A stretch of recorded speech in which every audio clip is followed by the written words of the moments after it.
ओं षण्मुखाय नमः। मयूराधिरूढं भवाम्भोधिपोतं गुहाम्बारजाक्षं गुरुं सर्वरूपं नतानां शरण्यं बुधानां वरेण्यं सुविज्ञानविद्यं परम्पारहीनं पराशक्तिपुत्रं जगज्जालनिर्माणसम्पालनाहार्यकारम् सुराणां वरं सुस्थिरं सुन्दराङ्गं स्वभक्तान्तरङ्गाब्ज संसारशीलं सुसौन्दर्यगाम्भीर्यसुस्थैर्ययुक्तम् द्विषड्बाकुसंख्याजितस्तेन रम्यं महान्तं महापापदावाग्निमेघम् अमोघं प्रसन्नम् अचिन्त्यप्रभावं सुपूजासुतुप्तं नमल्लोककल्पम् अखण्डस्वरूपं सुतेजोमयं दिव्यदेहं भवद्वान्तनाशाय सूर्यम्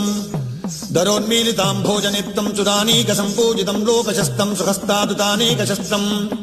निरालम्बमाभासमात्तं शिखामध्यवासं परं धाममाद्यन्तहीनं समस्ताघारम् सदानन्ददं सर्वसम्प्रत्पदं सर्वरोगापहं भक्तकार्याद्यसम्पादकं शक्तिहस्तं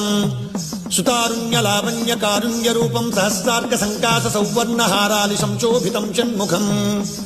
कुण्डलानां विराजत्सुकान्त्यं चित्तेर्गण्डभागैः सुसंशोभितं भक्तपालं भवानी सुतं देवमेशं कृपावारिकल्लोलभास्वत्कटाक्षं भजे शर्वपुत्रं भजे कार्तिकेयं भजे पार्वतेयं भजे पापनाशं भजे बाहुलेयं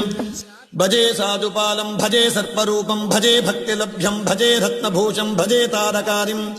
दरस्मेरवक्तं शिखिस्थं स्वरूपं कडिन्यस्तहस्तं कुमारं भजेऽहं महादेव संसारपङ्गाग्निसम्मग्नमग्नानिनं पावयूयिष्ठमार्गे चरं पापशीलं पवित्रं कुरुत्वं प्रभो तत्कृपावीक्षणैर्मां प्रसीद प्रसीद प्रपन्नाट्टिहाराज संसिद्धमां पाहि वल्लीश श्रीदेवसेनेश